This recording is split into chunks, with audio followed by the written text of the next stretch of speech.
नमस्ते भारत। क्या आपने कश्मीर फाइल्स देखी है? अगर नहीं देखी है तो जाइए, जा कर के देखिए। मैं मूवी रिलीज़ के सेकंड डे पर ही मूवी देखने के लिए गई थी और उस समय मैंने जो नोटिस किया कि थिएटर में काफ़ी सारी चेयर्स उस समय खाली थी और दर्शकों में 35-40 के एज ग्रुप से या ज़्यादा 50-60 के एज ग्रुप्स वाले लोग ज़्यादा थे। वहाँ यूथ मुझे बहुत कम दिखाई दिया। तो मैं स्पेशली यूथ से अपील करना चाहती हूँ कि आप लोग देश का फ्यूचर हैं। मे बी आपको ऐसा लग रहा होगा कि आप इसके साथ कनेक्ट नहीं कर पा रहे हैं या रिलेट नहीं कर पा रहे हैं क्योंकि ये स्टोरी ही 32 साल पुरानी है। तो आपको ऐसा लग रहा होगा, बट एक्चुअली जो ट्रुथ है वो तो आप लोगों को जानना बहुत ज़्यादा ज़रूरी है कि क्या हुआ था। This is not a just a movie, this was happened with a people. तो ये आप लोगों को जानना इसलिए ज़रूरी है क्योंकि फिर कभी इस तरीके की घटना हमारे लोगों के साथ में ना हो पाए, इसके लिए अवेयर रहना बहुत ज़्यादा ज़रूरी है। आपके पेरेंट्स या आपके ग्रैंड पेरेंट्स इससे बहुत ज़्यादा रिलेट कर पा रहे हैं क्योंकि उन्होंने उस समय पर ये सब कुछ सुना है और कुछ लोगों ने देखा है। बहुत सारे लोग ऐसे हैं जिनके फ्रेंड्स रहा करते थे कश्मीर में और उन्हें रातों रात उनके घर से भगा दिया गया, उनका घर जला दिया गया। और दोस्तों, ये कोई छोटी बात नहीं है कि किसी को घर से रातों रात भगा देना। उसके ज़िंदगी भर की जन्म पूंजी लगाकर कोई इंसान अपना घर बनाता है। घर से उसकी यादें जुड़ी हुई होती हैं, बहुत सारी इमोशंस जुड़े हुए होते हैं, खुशबू होती है। तो इतना आसान नहीं होता है घर छोड़ कर के कहीं और जा कर के रहना। और ये इसके अलावा और ऑप्शन क्या था उनके पास? या तो कन्वर्ट हो जाओ, या तो मुसलमान बन जाओ, या तो छोड़ दो, कश्मीर छोड़ दो, वो कश्मीर जिस पे उनका बराबर का हक है, या तो वो छोड़ दो। और क्यों छोड़ दो? क्योंकि मुस्लिम्स चाहते थे कि सिर्फ हम यहाँ पर रहें और सिर्फ हमारा एरिया हो ये। तो या तो वो छोड़ दो या तो फिर मर जाओ। और मर जाओ तो ऐसे नहीं मरो, मारने का हक पता नहीं इन्हें किसने दे दिया। ये चुन चुन कर लोगों को मारने लग गए और निर्दयता पूर्वक मारने लग गए। इतनी घिनौनी और गंदी हरकतें करी इन्होंने हमारी औरतों के साथ में। रेप किया है, छोटे बच्चों तक भी इनको दया नहीं आई, इन्होंने उनको मारा है और इस तरीके से दहशत फैलाई है। और जो बच गए हैं वो बेचारे जैसे तैसे अपनी जान बचा करके यहाँ से निकल पाए। मेरी इस देश के यूथ से यही अपील है कि आप जाएं, ज़्यादा से ज़्यादा नंबर पे थिएटर जा कर के ये मूवी देखें। डियर यूथ, देखिए, हिस्ट्री के बारे में, आपको इंडिया की हिस्ट्री के बारे में सब कुछ जानना बहुत ज़रूरी है। इनफैक्ट हम भी नहीं जानते थे इसके बारे में क्योंकि हमें कभी पढ़ाया नहीं गया। किताबों में इस चीज़ का कहीं पर उल्लेख नहीं है। 1990 जनवरी में क्या हुआ, इस चीज़ का कहीं पे कोई उल्लेख नहीं है। बस जो कुछ हमने सुना वो अपने ग्रैंड पेरेंट्स या पेरेंट्स से सुना था, ठीक है। बट फिर जब वो हम सुनते हैं तो फिर हम एक तरीके के डायलेमा में आ जाते हैं कि हम एक साइड का सुन रहे हैं, हमें नहीं पता कि दूसरे साइड क्या हुआ था, क्या नहीं हुआ था, है ना। तो हमें हिस्ट्री जानना बहुत ज़्यादा ज़रूरी है और वो आपको पता चलेगा इस फिल्म से, ठीक है। ये फिल्म रियलिटी है। जिन लोगों के साथ में ये घटना हुई है, सोचिए उनके ऊपर में क्या बीतती होगी, उनके रिश्तेदारों के ऊपर में क्या बीती होगी। ये आपने देखा भी होगा, एक वीडियो जो बहुत वायरल हो रहा है, ये उनके रिलेटिव्स को दिखाया गई है जब ये मूवी, तो वो सारे के सारे रो रहे हैं। क्यों रो रहे हैं? कुछ लोगों ने तो डायरेक्टर के पैर भी पड़े हैं और उन्हें थैंक्स कहा। क्यों? ये सच सामने लाने के लिए। कुछ तत्व इसको जनता के सामने नहीं आने देना चाहते, दबाना चाहते हैं। क्यों? ताकि सबके सामने तक सच ना पहुंच पाए। और जब एक डायरेक्टर ने हिम्मत दिखाकर इस विषय पर मूवी बनाई, विवेक अग्निहोत्री जी, इनको सैल्यूट करते हैं हम कि उन्होंने इतने सेंसिटिव मैटर पे मूवी बना करके ये इतना बड़ा सच सबके सामने में लाया। तो लोगों ने हाई कोर्ट में पिटीशन फाइल की है कि किसी एक समुदाय के लोगों की भावनाओं को ठेस पहुंचाएगी ये मूवी, तो इसलिए ये मूवी के रिलीज़ को रोकना चाहिए या फिर थिएटर्स को बैन करना चाहिए। क्यों? एक विशेष समुदाय के लोगों को ठेस पहुंचाएगी। क्यों? हमारी संवेदना नहीं है, हम भावुक नहीं हैं, हमारे लोग नहीं हैं। हिंदू बहुल राष्ट्र में होने के बाद हमारे लोगों के ऊपर इतना अत्याचार हुआ है, ठीक है।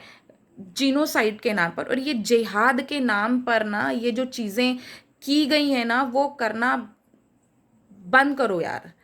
ये मतलब हमारे राष्ट्र के अलावा अगर किसी दूसरी कंट्री का झंडा अगर कोई लहराता है तो वो सच में देशद्रोही है और उस देशद्रोही को सजा मिलनी चाहिए। फिर हमें ये नहीं सोचना चाहिए कि उसकी संवेदनाएं आहत होती हैं या क्या होता है। ठीक है, हमारे लोगों को हमारी औरतों के साथ में रेप किया गया, लाइन से खड़े करके बच्चों को शूट किया गया, आरा मशीन से चीरा गया है और उसके बाद में फिर उनके सामने घर जला के राख किया गया है। वो लोग बेचारे एक जोड़ी कपड़े में जैसे तैसे अपने परिवार को लेकर के भागे हैं। मेरे जानने वालों में भी एक ऐसे अंकल हैं जो रातों रात बेचारे अपनी फैमिली को लेकर एनी हाउ मैनेज कर पाए दिल्ली पहुंचना, एंड देन दिल्ली से वो अपने फ्रेंड के यहाँ गए। 10 डेज उनके फ्रेंड ने उन्हें घर पे रोका, फिर उसके बाद उनको स्टैब्लिश करने में हेल्प करी। ऐसे बहुत सारे लोग हैं। ठीक है, मुझे लगता है गलती हम लोगों की भी है क्योंकि हम लोगों ने इस विषय को समझा नहीं या हम लोगों ने इसमें एकजुट होकर के एकता दिखा करके इसके अगेंस्ट हमने कुछ नहीं किया। जो आज बीड़ा विवेक अग्निहोत्री जी और बाकी मूवी के स्टार कास्ट ने उठाया है, हमें उन्हें सपोर्ट करना चाहिए कि चलिए अब तो ये बात सामने आई है तो अब तो कम से कम हम समझ जाएं और आगे इस तरीके की घटनाएं हमारे लोगों के साथ में ना हो पाए। अब तो हम समझ पाएं ये चीज़ें। और जैसे कि मैंने कहा कि कुछ तत्व जो हैं, मैं असामाजिक तत्व ही बोलूँगी ऐसे लोगों को जिन लोग इस मूवी के अगेंस्ट जा रहे हैं, प्रमोट नहीं कर रहे हैं। और वो असामाजिक तत्व अब एक और नया काम कर रहे हैं, पायरेटेड मूवी की कॉपीज जो है वो स्प्रेड कर रहे हैं। ठीक है, piracy itself is a crime. और इसी मूवी की इतनी पायरेटेड कॉपीज क्यों आ रही हैं? क्योंकि उन लोग चाहते हैं कि इस मूवी का बिजनेस ना हो पाए। इस मूवी ने 2 दिन में 2 करोड़ का बिजनेस किया है। ठीक है, लोग नहीं चाहते हैं, जैसे बहुत सारे सेलिब्रिटीज़ हैं जो अपना मुंह सिल के बैठे हुए हैं, जिनका कोई ओपिनियन नहीं है, कोई रिएक्शन उनका अभी तक सामने नहीं आया है, and they are not even promoting this movie. क्यों? आप बाकी मूवीज़ तो प्रमोट करते हो, फिर जो आपके खुद के लोगों के साथ में जो अन्याय हुआ है, जो अत्याचार हुआ है, आपको उसको प्रमोट करने में शर्म आती है? आप क्या सोच करके चुप बैठे हुए हो? आप किसी सेक्युलरिज्म वाली किसी चीज़ में नहीं पढ़ना चाहते हो? ठीक है, वो आपका व्यू है। अब एक बहुचर्चित शो है Kapil Sharma, the comedy show Kapil Sharma. Kapil Sharma था कौन? आप हम में से एक मामूली आदमी था। उसको इतना बड़ा बनाया किसने? आप हम लोगों ने ही बनाया ना। और आज वो कपिल शर्मा जो कि हर एरी गैरी मूवीज को अपने शो में प्रमोट करता है, उसने अपने शो में विवेक अग्निहोत्री जी को उसकी टीम ने मना कर दिया अपने शो में प्रमोट करने से। ठीक है, क्यों मना किया गया? क्या रीज़न था इसकी वजह? आप क्यों सच्चाई सामने नहीं आने देना चाहते हैं? और आपको बनाया किसने है? मैं तो आप लोगों से ये भी अपील करती हूँ कि ऐसे लोगों को ना इनकी असली जगह दिखानी बहुत ज़रूरी है। इनके शो का बायकॉट कीजिए, तब इनको समझ में आएगा। क्या है ना कि हम जो है ना खुले दिल से लोगों को स्वीकारते हैं ना, हमें वो संस्कार नहीं है। हम मेजॉरिटी में हो करके भी हमको इस तरीके का स्टेप नहीं उठाते। मूवी में एक डायलॉग है कि फिर हिंदुओं ने बंदूकें क्यों नहीं उठा ली? हिंदुओं ने, सही बात है कि मतलब हिंदुओं ने बंदूकें क्यों नहीं उठा ली अगर उनके ऊपर अत्याचार हुए तो? क्योंकि वो हमारे संस्कार में ही नहीं है, तो वो काम हम कर ही नहीं सकते। हम मेजॉरिटी में रह करके भी हम नहीं ये काम कर सकते और हम खुले दिल से लोगों को स्वीकारते हैं। तो ये बात जो है आप सब लोगों को जानना और समझना अब बहुत ज़रूरी है। ऐसे लोगों को बायकॉट कीजिए जिन लोग सिर्फ और सिर्फ अपने फ़ायदे के बारे में सोचते हैं, राष्ट्र के बारे में नहीं सोचते हैं। अपने राष्ट्र के बारे में सबसे पहले सोचना चाहिए। इसी बात के साथ में मैं अपने व्यूज़ रखना चाहती थी, इसी बात के साथ में मैंने अपने व्यूज़ रखे हैं। मेरी आप लोगों से अपील है कि ज़्यादा से ज़्यादा लोग आप लोग जाइए, मूवी जाइए। स्पेशली मैं यूथ से कहती हूँ क्योंकि आप जो हैं फ्यूचर हैं हमारा, और आपका नंबर बहुत ज़्यादा है। आगे आपको ही इस देश को संभालना है। आपको इन बातों से अवेयर होना बहुत ज़्यादा ज़रूरी है। और दूसरी रिक्वेस्ट ये है कि इसका पायरेटेड कंटेंट बिल्कुल मत देखिए, फॉरवर्ड मत कीजिए। जैसे ही मिल रहा है आप इसको डिलीट कीजिए। ठीक है, समझ में आता है जो कुछ रिमोट एरियाज़ हैं जहाँ पे थिएटर्स जो हैं कम है। पहले तो क्या था कि 700 थिएटर्स को ही परमिशन मिली थी, देन अभी वो एक्सटेंड होकर 2000 को परमिशन मिली है। अब धीरे धीरे परमिशन मिल रही है। बट अगर कोई बहुत रिमोट वाली जगह है जहाँ पर थिएटर्स नहीं है, तो वहाँ तो ये समझ में भी आता है। बट आप दुर्ग, भिलाई, रायपुर या मेट्रोज में बैठ करके आप प्लीज़ ये पायरेटेड कंटेंट मत देखें, क्योंकि ये भी एक साजिश है। क्योंकि बहुत बड़े लोग जो हैं वो ये भी नहीं चाहते कि मूवी बिजनेस करे।